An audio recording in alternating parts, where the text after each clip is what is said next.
दोस्तों नमस्कार। चलिए दोस्तों, आज का हम पहला क्वेश्चन शुरू करते हैं। कोणार्क के सूर्य मंदिर का निर्माण करने वाला राजा नरसिंह किस वंश का था? ए मराठा, बी चोल, सी गंग, डी विजयनगर। इनमें से कोई नहीं। तो जो इसका जो आंसर है वह हमारा क्या हो जाएगा? सी हमारा गंग वंश हमारा सही हो जाएगा।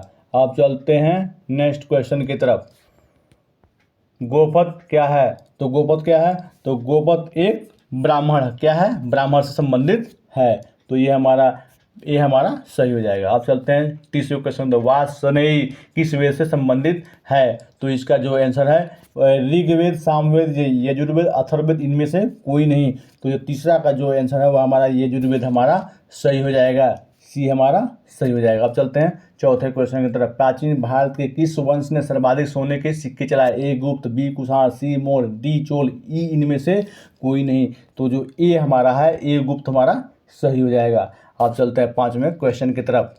चंदेल राजा किस मंदिर से संबंधित थे? ए खजुराहो, बी हम्पी, सी महाबलीपुरम, डी अजंता। इनमें से कोई नहीं। तो जो पांचवें का जो आंसर है ए हमारा खजुराहो हमारा सही हो जाएगा। अब चलते हैं छठवें क्वेश्चन की तरफ। शंकराचार्य किस मत से हैं? ए अद्वैत, बी सांख्य, सी न्याय दर्शन, डी धर्म दर्शन, ई इनमें से कोई नहीं। तो जो छठवां का जो आंसर है वह हमारा ए हमारा सही हो जाएगा। अब चलते हैं नेक्स्ट क्वेश्चन की तरफ। मिलिंद पन्नो, मिलिंद और नागसायन के बीच वार्तालाप आधारित है। मिलिंद कौन था? तो आपको बता दें क्यों कौन था मिलिंद। ए सातवाहन राजा, बी शुंग राजा, सी भारतीय यवन राजा, डी नंद राजा, ई इनमें से कोई नहीं। तो जो इसका जो आंसर है वो हमारा सी हमारा भारतीय यवन राजा हमारा शुरू हो जाएगा। एक और चीज़ है, मिलिंद जो भारत में राज्य करने वाला यवन राजा था। यह बौद्ध धर्मी था, किंतु पुष्यमित्र शुंग की शक्तिशाली सेना के कारण यह भारत के अंदर प्रवेश नहीं कर पाया था। अब चलते हैं आठवें क्वेश्चन की तरफ। राजा प्रसेनजित गौतम बुद्ध के समकालीन थे। वो कहाँ के राजा थे? ए काशी, बी कौशल, सी अंग, डी मगध, ई इनमें से कोई नहीं। तो जो इसका जो आंसर है वह हमारा आठवां का आंसर जो है वह हमारा कौशल हमारा सही हो जाएगा। ए काशी हमारा सही हो जाएगा। अब चलते हैं नौवें क्वेश्चन की तरफ। भारतीय ध्येय वाक्य सत्यमेव जयते कहाँ से लिया गया है? तो इसका मंडक उपनिषद, प्रश्न उपनिषद, बृहदारण्यक उपनिषद, इनमें से कोई नहीं। तो जो इसका जो आंसर है वह हमारा ए हमारा सही हो जाएगा। अब चलते हैं नेक्स्ट क्वेश्चन की तरफ। 10वें क्वेश्चन तब चलते हैं। रुई उत्पादन प्रथम अवशेष कहाँ से प्राप्त हुए? तो जो इस कहाँ से प्राप्त हुए थे? पिकलिहाल, बी हाथोनोरा, सी नाल, डी इनमें से कोई नहीं। तो जो इसका जो आंसर है वह हमारा सी हमारा नाल हमारा सही हो जाएगा। अब चलते हैं 11वें क्वेश्चन की तरफ। सीमू किस वंश का संस्थापक था? तो जो इसका जो आंसर है वह हमारा बी हमारा सही हो जाएगा। सातवाहन हमारा सही था। आप एक और चीज इसमें आपसे पूछ सकता है कि सीमुक ने अपने वंश की स्थापना कब की? सातवाहन वंश की स्थापना कब की? तो हमें बताना है कि सीमुक ने 271 ईसा पूर्व में के लगभग ये अपना सातवाहन वंश की स्थापना की थी। आपको एक और पूछ सकता है कि सीमुक कौन था? तो सीमुक कौन था? एक प्राचीन भारत का एक ब्राह्मण राजा था। अब चलते हैं 12वें क्वेश्चन की तरफ। ग्रीक राजदूत डेमोचेट्स किसके काल में रहा? तो जो बारहवां बिंदुसार, बी अशोक, सी चंद्रगुप्त, डी सीमुक, इनमें से कोई नहीं। तो जो 12वां का बिंदुसार चंद्रगुप्त मौर्य का उत्तराधिकारी था, इसलिए हमारा जो है वह हमारा ए हमारा सही हो जाएगा। ठीक। अब चलते हैं 13वें क्वेश्चन के तरफ। देवी चंद्रगुप्त जो कि विशाखा दत्त द्वारा रचित है ने किसकी रचना की? ए श्रीगुप्त, बी भानुगुप्त, सी रामगुप्त, डी विष्णुगुप्त, ई इनमें से कोई नहीं। तो रामगुप्त समुद्रगुप्त का क्या था? बड़ा पुत्र था, जो एक निर्बल शासक था। देवी चंद्रगुप्त ने चंद्रगुप्त विक्रमादित्य द्वारा रामगुप्त और शक राजा के वध तथा अपने भाई की पत्नी से विवाह का जिक्र किया था। इसका जिक्र है। तो इसलिए हमारा जो आंसर है वह सी हमारा रामगुप्त हमारा सही हो जाएगा। अब चलते हैं 14वें क्वेश्चन की तरफ। किस ग्रीक राजा ने चंद्रगुप्त मौर्य के दरबार में अस्थनीज को राजदूत नियुक्त किया? A Alexander, B Seleucus Nicator, C Demetrius, D Menander, E इनमें से कोई नहीं। तो जो 14वां का जो है चंद्रगुप्त मौर्य ने युद्ध में सेल्यूकस निकेटर को हराया। इसके बाद सेल्यूकस ने चंद्रगुप्त के दरबार में मेगस्थनीज को राजयुक्त नियुक्त किया। मेगस्थनीज ने इंडिका नामक पुस्तक की रचना की। इसलिए हमारा जो है बी हमारा सेल्यूकस निकेटर हमारा सही हो जाएगा। अब चलते हैं 15वें क्वेश्चन की तरफ। चावल की खेती में प्रथम साक्ष्य कहाँ से प्राप्त हुए? तो 15वां का जो ये हमारा आंसर है, चावल की खेती प्रथम साक्ष्य बेलन घाटी से प्राप्त हुए। यह स्थान उत्तर प्रदेश के इलाहाबाद में है। इसलिए हमारा जो है वह सी हमारा बेलन घाटी हमारा सही हो जाएगा। अब चलते हैं 16वें क्वेश्चन की तरफ। कथा का गौतम बुद्ध के जीवन से क्या संबंध है? ए सारथी, बी घोड़ा, सी नौकर, डी पत्नी, ई इनमें से कोई नहीं। तो बहुत सारे लोग कंफ्यूज हो जाएंगे, ई लगा के चले आएंगे कि कथक नृत्य से संबंधित है, लेकिन ऐसा नहीं है। कथक का गौतम बुद्ध के जीवन से में क्या संबंध था? नृत्य से संबंध नहीं था। तो इसका जो संबंध था बी घोड़े से था। इसलिए हमारा जो है यह बी हमारा घोड़ा हमारा सही हो जाएगा। अब चलते हैं नेक्स्ट क्वेश्चन की तरफ। नेक्स्ट क्वेश्चन क्या है? गुफरकाल गुफकराल प्रागैतिहासिक स्थल भारत के किस राज्य केंद्र शासित प्रदेश में स्थित है? तो ए राजस्थान, बी जम्मू कश्मीर, सी कर्नाटक, डी उत्तराखंड और ई इनमें से कोई नहीं। तो जो 17वां का जो आंसर है वह हमारा ये बी हमारा सही हो जाएगा। गुफरकाल जम्मू और कश्मीर में एक ताम्रपाषाण नवपाषाण स्थल है। इसके पीठ आवासों का प्रमाण दिया है। इसलिए हमारा जो है बी आंसर हमारा सही हो जाएगा। अब चलते हैं 18वें क्वेश्चन की तरफ। सिंधु घाटी की सभ्यता में लीप की शैली क्या है? तो जो इसका जो आंसर है सिंधु घाटी सभ्यता में लीप की शैली है। तो जो इसका क्या है? तो ए वेस्टोफेडन, बी चित्रात्मक, सी ब्राह्मी, डी अभी तक समझ में नहीं आया, ई इनमें से कोई नहीं। तो जो इसका जो आंसर है वह हमारा ए हमारा सही हो जाएगा। अब चलते हैं 19वें क्वेश्चन की तरफ। निम्नलिखित में से किस स्थल ने इस बात का प्रमाण दिया है कि सिंधु घाटी की सभ्यता के लोग ज्वारों के प्रति जागरूक थे? ए सुतकांगडेर, बी सुरकोटदा, सी लोथल, डी कालीबंगा, ई इनमें से कोई नहीं।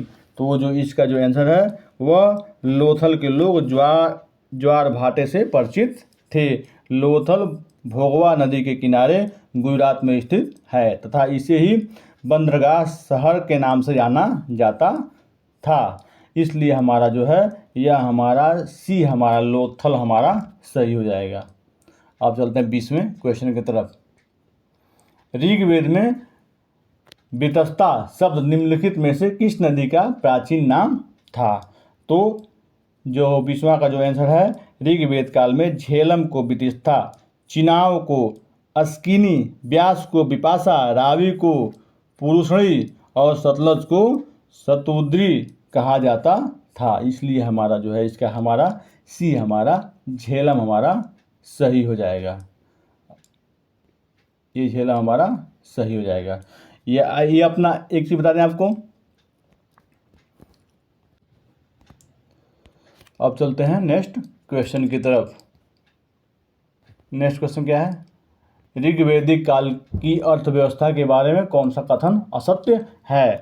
तो क्या है? मुख्य देहाती अर्थव्यवस्था, कई अनाज की खेती, कृषि आधारित समाज, वेतन की अधिकता, इनमें से कोई नहीं। तो 21वां का जो आंसर है वह ऋग्वेद काल में वेतन देने और लेने की कोई साक्ष्य नहीं मिलते हैं। इसलिए हमारा जो है वह डी ऑप्शन हमारा सही हो जाएगा।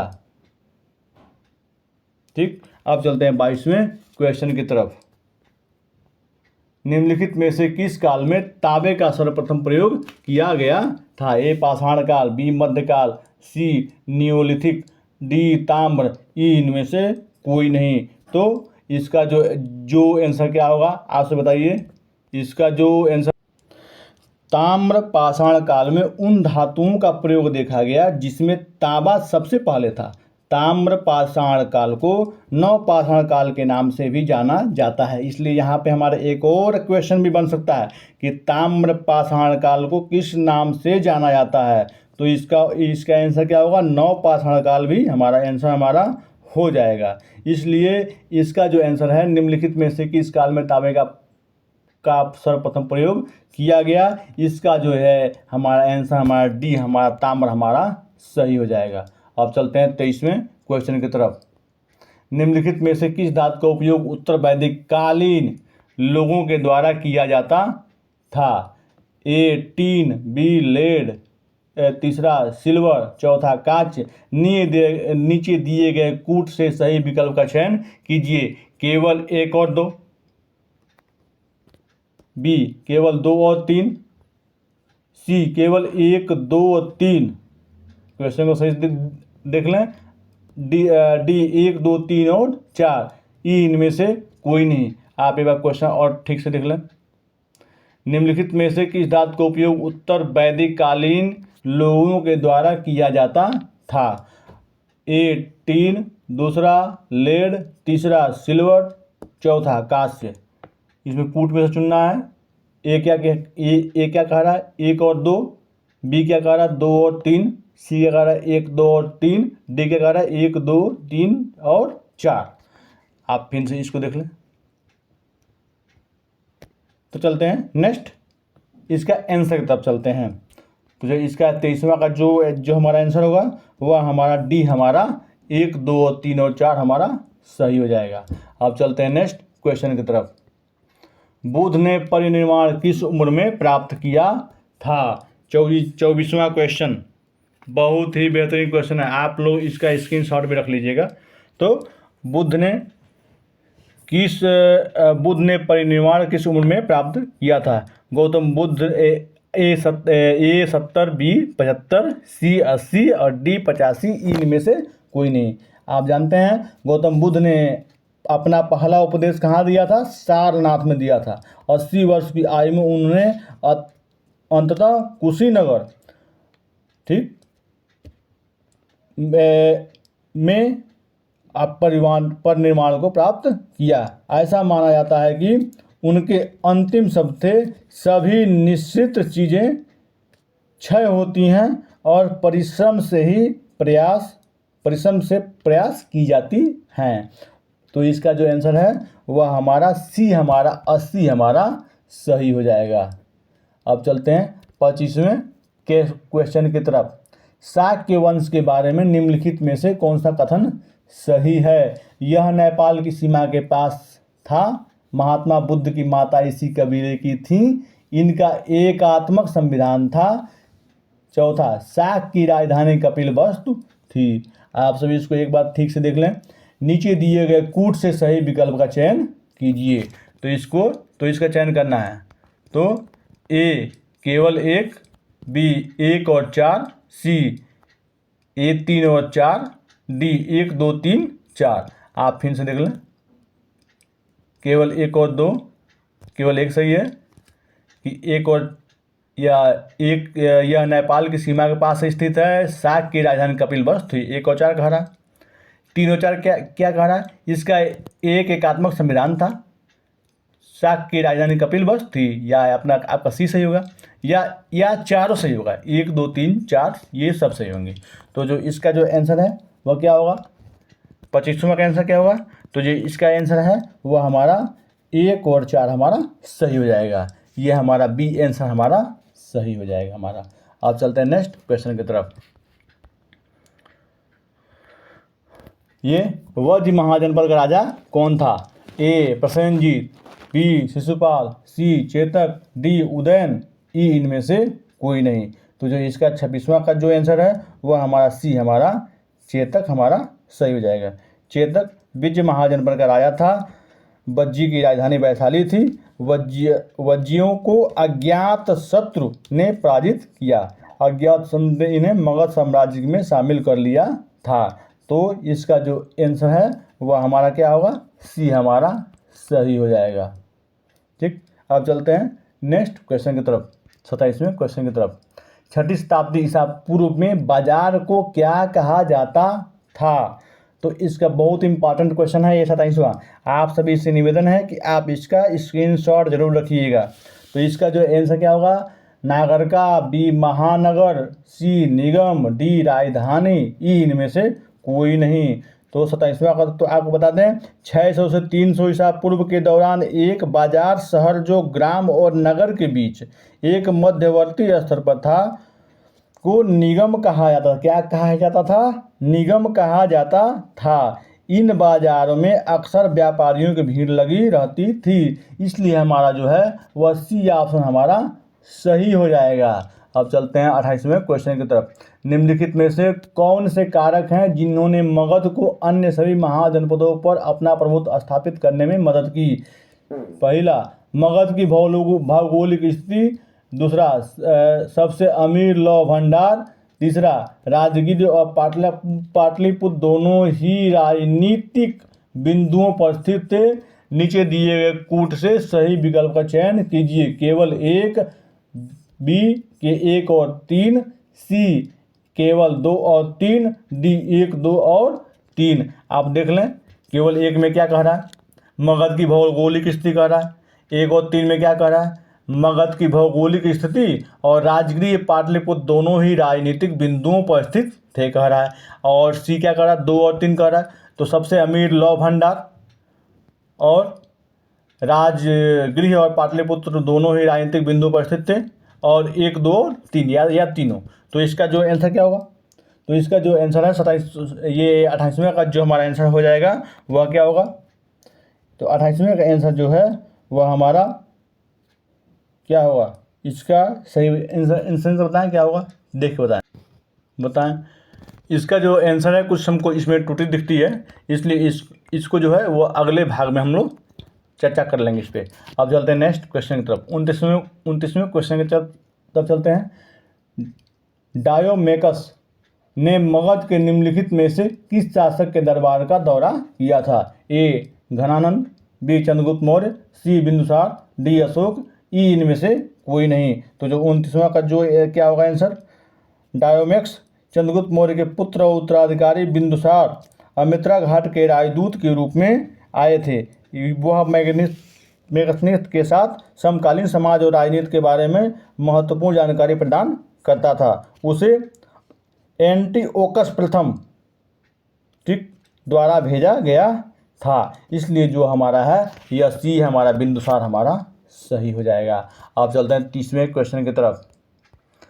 गलत कथन का चयन कीजिए। ए राजाओं को अशोक ने न्यायिक अधिकारी के रूप में नियुक्त किया था। बी शुंग वंश ने राजा बनने के बाद भी सेनापति की उपाधि बरकरार रखी। सी कलिंग नगर एक प्राचीन शहर था जो चक्रवात द्वारा नष्ट किया गया था। डी अशोक ने कांधार अभिलेख में बौद्ध धर्म में आस्था व्यक्त की। इनमें से कोई नहीं। तो जो 30वां का आंसर क्या होगा?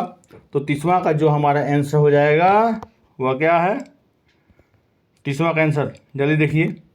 तो जो 30वां का जो आंसर क्या होगा वह हमारा करेक्ट आंसर हमारा डी हमारा सही हो जाएगा। अशोक ने कांधार अभिलेख के दौरान बौद्ध धर्म में आस्था व्यक्त की है, इसलिए हमारा यह डी ऑप्शन हमारा सही हो गया। अब चलते हैं नेक्स्ट क्वेश्चन की तरफ। निम्नलिखित में से किसे मंदिर की पंचायतन शैली के सबसे पुराने उदाहरण के रूप में जाना जाता है? ए देवगढ़ में दशावतार मंदिर, बी पथरी में मंदिर, सी भुवनेश्वर में शत्रुघ्नेश्वर मंदिर, डी सिरपुरी में लक्ष्मण मंदिर, ई इनमें से कोई नहीं। तो जो 31वां का जो आंसर है वो हमारा क्या होगा? दशावतार मंदिर और विष्णु मंदिर को देवगढ़ में गुप्त मंदिर भी कहा जाता है। तो गुप्त मंदिर भी कहा जाता है। यह गुप्त काल में 320 ईस्वी से 600 ईस्वी में बनवाया गया था। पुरातत्वविदों के अनुसार लगता है कि यह उत्तर भारत में सबसे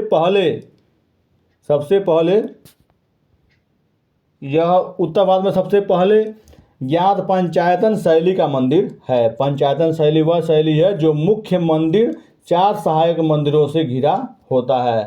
ठीक, आप तो इसका जो आंसर है वो क्या होगा, वो हमारा ए हमारा सही हो जाएगा।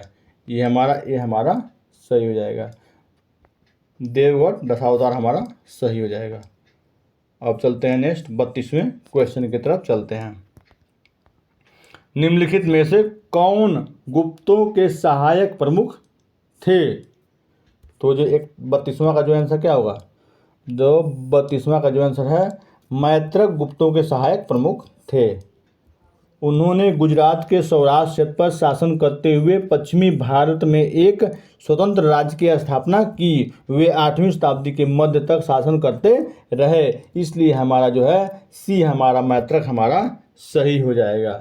अब चलते हैं 33वें क्वेश्चन की तरफ। निम्नलिखित में से किस राजा ने हर्षवर्धन की बहन राजश्री से विवाह किया था? ए ईशान वर्मन, बी ग्रहवर्मन, सी सर्ववर्मन, डी अवंती वर्मन, ई इनमें से कोई नहीं। तो जो 33वां का जो आंसर है वह हमारा क्या होगा, वह हमारा बी हमारा सही हो जाएगा। ग्रहवर्मन हमारा सही हो जाएगा। इनके बारे में बता दें कि ग्रहवर्मन जिन्होंने 600 ईस्वी से आसपास मौखरियों पर शासन किया, अवंती वर्मन के पुत्र थे। उन्होंने हर्षवर्धन की बहन राजश्री से विवाह किया। बंगाल के शासक शशांक और मालवा के शासक देवगुप्त ने संयुक्त रूप से ग्रहवर्मन पर हमला किया और उसे मार डाला। इसलिए हमारा बी ऑप्शन हमारा सही हो जाएगा। आप चलते हैं, ये बी ऑप्शन हमारा सही हो जाएगा। ग्रहवर्मन हमारा सही हो जाएगा। अब चलते हैं नेक्स्ट क्वेश्चन की तरफ। निम्नलिखित में से हर्षवर्धन का शासन काल है? ए 580 से 590, बी 595 से 606, सी 606 से 647, डी 647 से 665। तो जो 34वां का जो आंसर है वह हमारा हर्षवर्धन 590 से 647 ईस्वी प्राचीन भारत में एक राजा था जिसने उत्तरी भारत में 606 ईस्वी से 647 ईस्वी तक राज किया। वह बर्मन राजवंश के शासक प्रभाक वर्धन का पुत्र था। इसलिए हमारा जो है वह हमारा सी हमारा सही हो जाएगा। अब चलते हैं 35वें क्वेश्चन की तरफ। निम्नलिखित में से कौन धर्मपाल का उत्तराधिकारी बना? ए देवपाल, बी महिपाल प्रथम, सी रामपाल, डी इनमें से कोई नहीं। तो जो इसका जो 35वें का जो आंसर है वह हमारा क्या हो जाएगा, धर्मपाल का उत्तराधिकारी कौन था? देवपाल था। वह धर्मपाल के पुत्र थे।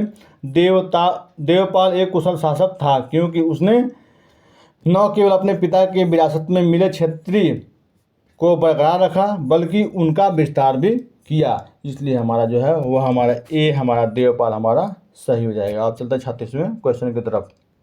निम्नलिखित में से किस काल को राजपूतों, ये थोड़ा गड़बड़ हो गया, थोड़ा देख लीजिएगा क्योंकि हम इसको सही कर दें। 1 मिनट लाइन पर रहिएगा।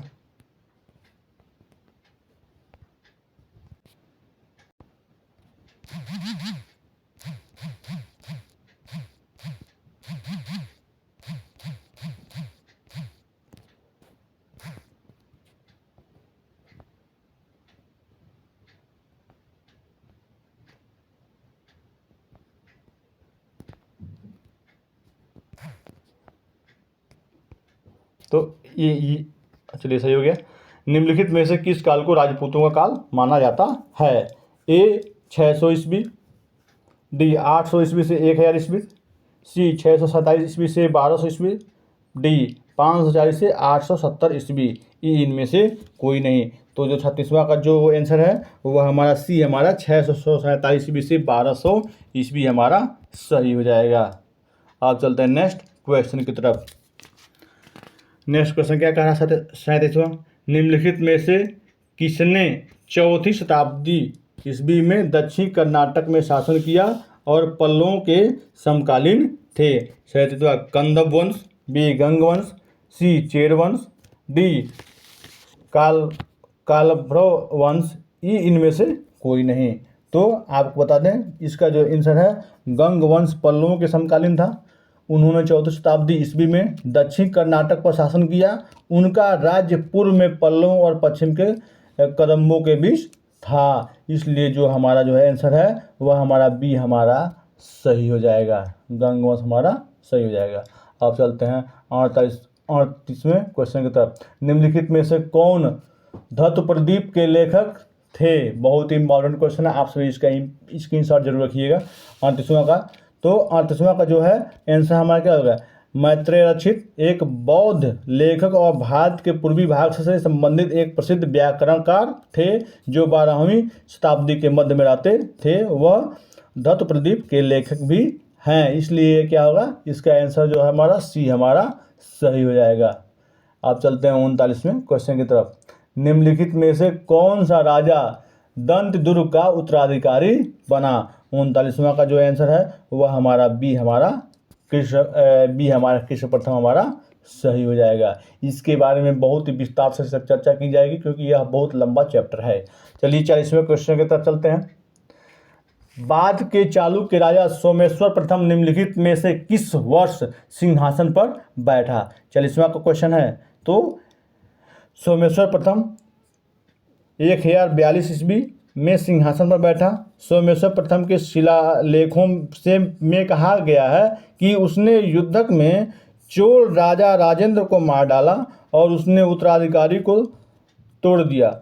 उसके शासन काल में चोल साम्राज्य के साथ संघर्ष जारी रहा। इसलिए हमारा जो है वह सी ऑप्शन हमारा सही हो जाएगा।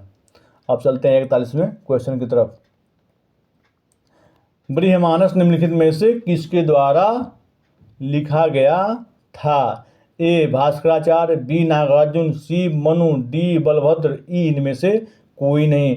तो जो 41वां का आंसर है वह हमारा मनु ने बृहमानस की रचना 9वीं शताब्दी के अंतिम तिमाही में की थी। लगभग 932 ईस्वी में मुंजाल द्वारा रचित लघुमानस बृहमानस पर ही आधारित है। इसलिए हमारा जो है वह सी ऑप्शन हमारा सही हो जाएगा।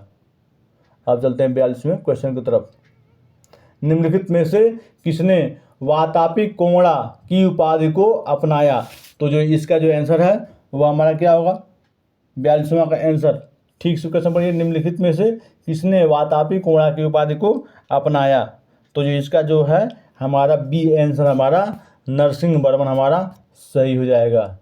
अब चलते हैं नेक्स्ट क्वेश्चन की तरफ। ये जितने भी क्वेश्चन हैं यह बहुत ही लंबे चर्चा के लिए क्वेश्चन है, इसलिए जल्दी जल्दी में हम ये कर रहे हैं ताकि हमारा जो 50 क्वेश्चन का टारगेट है वह जल्दी कुछ ही मिनटों में टारगेट हमारा पूरा हो। अब चलते हैं 43वें क्वेश्चन की तरफ।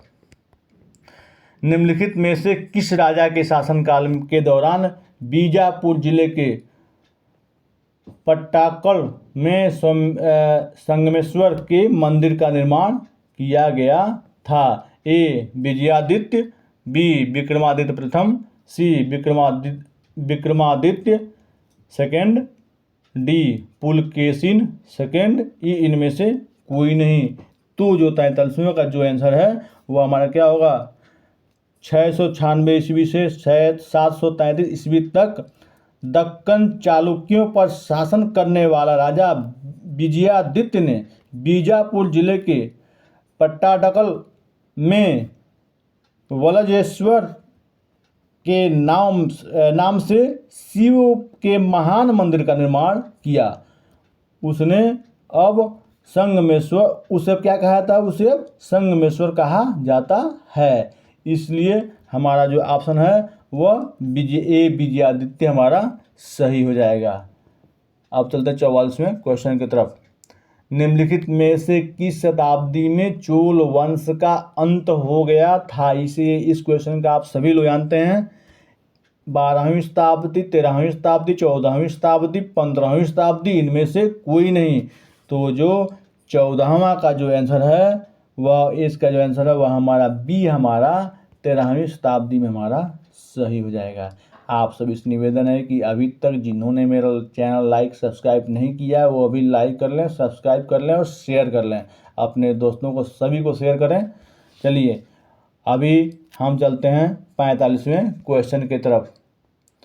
चोल प्रशासन में निम्नलिखित में से किसको पेरुमल या पेरुमल आदिगल कहा जाता था? ए राजा, बी मंत्री, सी पृष्ठ, डी ग्रामीण, ई इनमें से कोई नहीं। तो जो 45वां का जो आंसर है वह हमारा चोल वंश शिलालेखों में आमतौर पर राजा को पेरुमाल, पेरुमल, आदिगल, राजा, राजाधिराज और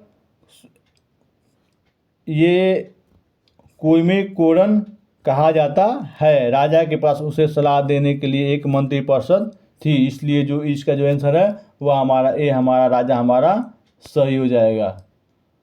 अब चलते हैं नेक्स्ट क्वेश्चन की तरफ। अब चलते हैं 46वें क्वेश्चन की तरफ। वैदिक सभ्यता का विकास किस नदी के तट पर हुआ? ए गोदावरी, बी नर्मदा, सी सरस्वती, डी तापी, इनमें से कोई नहीं। तो वैदिक सभ्यता प्राचीन भारत के इतिहास की सबसे प्राचीन सभ्यता है। इसका नाम हिंदू लोगों के प्रारंभिक साहित्य वेदों के नाम पर रखा गया है। वैदिक सभ्यता सरस्वती नदी के किनारे एक ऐसे क्षेत्र में फली फूली जिसमें अब आधुनिक भारतीय राज्य हरियाणा और पंजाब शामिल है। वैदिक युग में 1500 ईसा पूर्व से 500 ईसा पूर्व तक था, इसलिए जो हमारा जो आंसर है सी हमारा सरस्वती हमारा सही हो जाएगा। अब चलते हैं नेक्स्ट क्वेश्चन की तरफ। सिंधु घाटी सभ्यता के किस स्थान पर महान स्नानागार पाया जाता है? ए मोहनजोदड़ो, बी मिताथाली, सी कालीबंगा, डी लोथल, ई इनमें से कोई नहीं। ये जो क्वेश्चन है यह यूपी SSC BPSC सभी एग्जामों में यह क्वेश्चन जरूर ही पूछा जाता है कभी न कभी, इसलिए आप सभी से निवेदन है कि आप इसका स्क्रीनशॉट जरूर रख लें। 47वां का जो आंसर है वह हमारा क्या होगा? ये हमारा मोहनजोदड़ो हमारा सही हो जाएगा। अब चलते हैं 48वें क्वेश्चन की तरफ। चलिए 48वें क्वेश्चन के तरफ चलने से पहले मैं आपको बता दूं, ग्रेट बाथ पाकिस्तान के सिंध में मोहनजोदड़ो में प्राचीन सिंधु घाटी सभ्यता के खंडहरों में सबसे प्रसिद्ध संरचनाओं में से एक है। इसे प्राचीन दुनिया का सबसे पुराना सार्वजनिक पानी का टैंक कहा जाता है। पुरातत्वविद साक्ष्य इंगित करते हुए कि ग्रेट बाथ तीसरी शताब्दी ईसा पूर्व में बनवाया गया था। यह लगभग 12 मीटर यानी 40 फीट से 7 मीटर 23 फीट, अधिकतम 2.4 मीटर यानी 8 फीट की गहराई के साथ मापता है। 2 चौड़ी सीढ़ियों, एक उत्तर और दक्षिण से एक संरचना में प्रवेश के रूप में कार्य करता है। अधिकांशतः विद्वान इस बात से सहमत हैं कि इस टैंक का उपयोग विशेष धार्मिक कार्य के लिए किया गया होगा, जहां पानी का उपयोग शरीर को शुद्ध और नवीनीकृत करने के लिए किया गया होगा।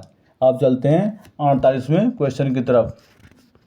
अशोक किस वंश का शासक था? इसे तो सब लोग जानते हैं। अशोक जो है ये मौर्य वंश का शासक था। अब चलते हैं 49वें क्वेश्चन की तरफ। महाबलीपुरम की स्थापना किसने की थी? तो महाबलीपुरम की स्थापना सी नरसिंह वर्मन ने की थी। अब चलते हैं लास्ट क्वेश्चन की तरफ। जब वेनसांग भारत आया तब किसका शासन था? चीनी यात्री वेनसांग सम्राट हर्षवर्धन के काल में भारत आया था। जब ये चीन वापस गए तो उन्होंने अपनी पुस्तक सी युकी या record of the western countries में हर्ष के शासनकाल के दौरान भारत का विस्तृत विवरण लिखा। वेनसांग की भारत यात्रा का प्रारंभिक उद्देश्य बौद्ध धर्म का ज्ञान प्राप्त करना और उसके धार्मिक ग्रंथों को एकत्र करना था। इसलिए हमारा जो है यह बी ऑप्शन हमारा हर्षवर्धन हमारा सही हो जाएगा। सब इस निवेदन है कि चैनल को लाइक, सब्सक्राइब और शेयर कीजिए। मिलते हैं कल नेक्स्ट अंक के साथ। धन्यवाद मित्रों, गुड डे।